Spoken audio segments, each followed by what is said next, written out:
Et coucou, j'espère que vous allez bien. On se retrouve aujourd'hui dans ma chaîne YouTube pour vous parler de conseils. Comment je fais moi pour savoir si je peux ou pas donner un conseil à quelqu'un. Déjà, quand vous accueillez le témoignage d'une personne, il faut que vous-même vous checkez à l'intérieur de vous.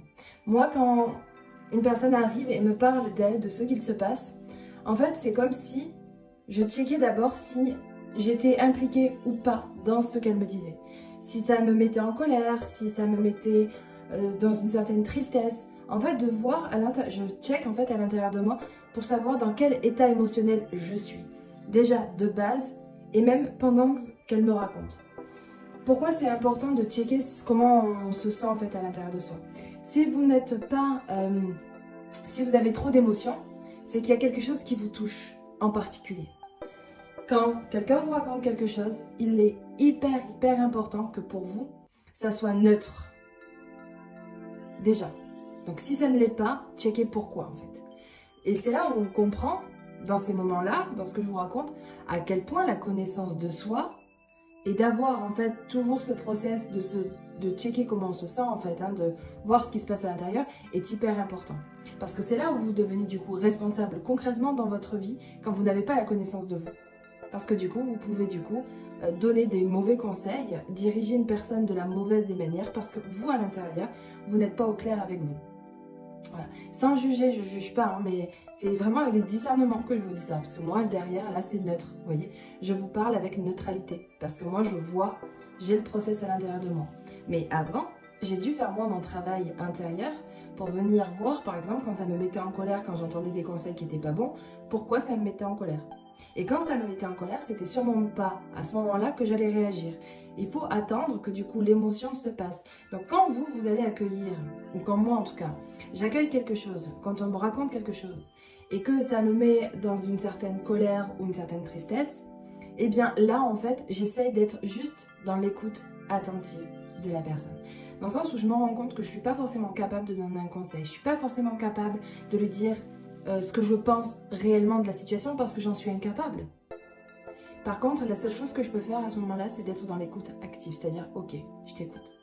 Je suis pas capable de faire autre chose. Par contre, je pense que tu as aussi juste besoin peut-être qu'on accueille et je t'écoute. Alors voilà, on peut le verbaliser, je le verbalise pas forcément, mais en tout cas, c'est ce que je fais.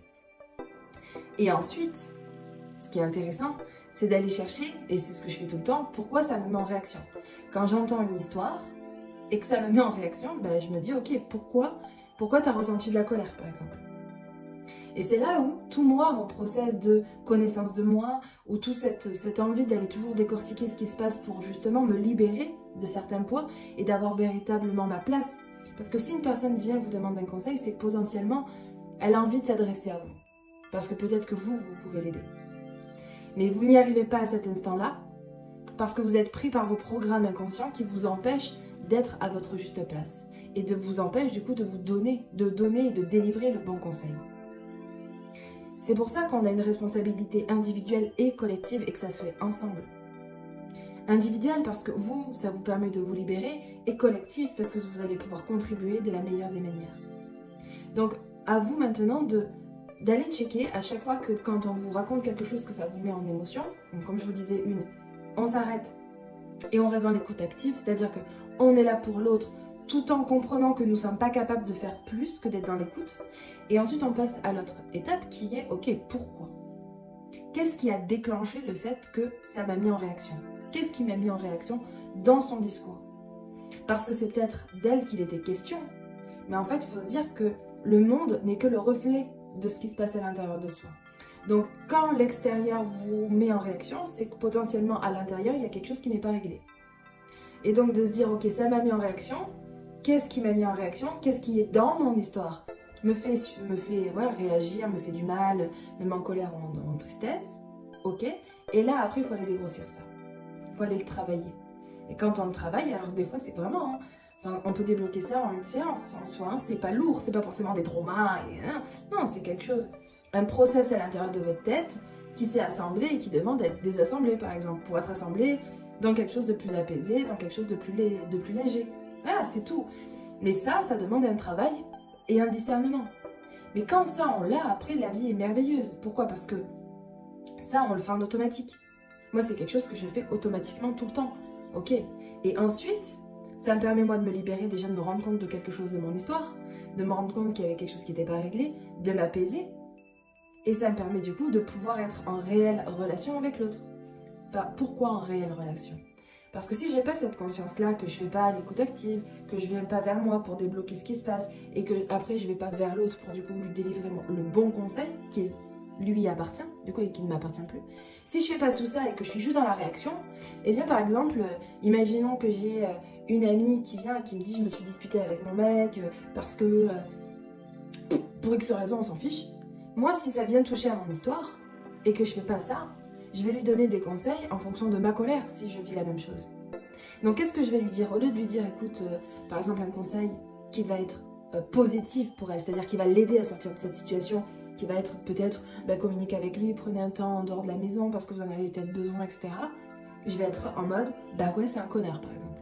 Ah bah oui, toi tu es... De rentrer en fait avec elle dans sa colère. Et à ce moment-là, je la tire vers le bas. Quand je fais ça, je la tire vers le bas. Parce que je suis ni en train de l'écouter, je suis pas dans l'écoute active de « Ok, j'écoute et je recueille ce que tu as à me dire, ce que tu as besoin de parler. » Je suis pas dans ça. Et je suis plus dans elle, je suis dans moi, je suis dans mon histoire. Et en plus de ça, en gros, sa colère qui, vous voyez, énergétiquement, qui était comme ça, moi, je fais que la nourrir. Donc, je la remonte. Donc, elle part de là, elle est absolument pas ressourcée. Elle est venue vers moi pour trouver un conseil et sûrement d'être apaisée. Et elle repart encore plus en colère et c'est ça qui est encore plus vicieux, c'est elle aura peut-être l'impression d'avoir été comprise, mais n'avoir reçu aucune aide. Et ça, c'est dramatique. Et c'est là où, pour moi, on essaye et on se croit ouverte, dans le collectif, etc. Alors qu'on est dans une individualité profonde. Parce que vous voyez, dans l'histoire que je vous raconte là, je ne suis absolument pas dans la personne, je ne suis pas dans mon ami là. Je suis dans moi. Donc en fait, de son histoire, en vrai, c'est comme si j'avais rien à foutre. Faut dire les mots tels qu'ils sont. Ça peut me toucher, mais en réalité, dans ce qui se passe à l'intérieur de moi, c'est mon histoire. Je vous rassure, on va pas on va pas se taper, tout le monde est comme ça. Plus ou moins, mais on l'est tous. Et je le suis encore à 100%. De temps en temps, j'ai le discernement, mais il m'arrive bien évidemment de le faire ça. Mais il faut que vous ayez conscience que ça ne se fait pas. C'est pas comme ça. Donc, je récapitule pour vous donner ça. Écoute active. Après l'écoute active, on regarde, on check le déclencheur. On traite le déclencheur. Okay? On le traite. On va voir ce qui se passe, la source. Et ensuite, on revient en relation. Ok? On ne réagit pas. On n'est pas dans la réaction. On va traiter et ensuite on revient dans la relation. Voilà. J'espère que cette vidéo vous aura inspiré et je vous embrasse.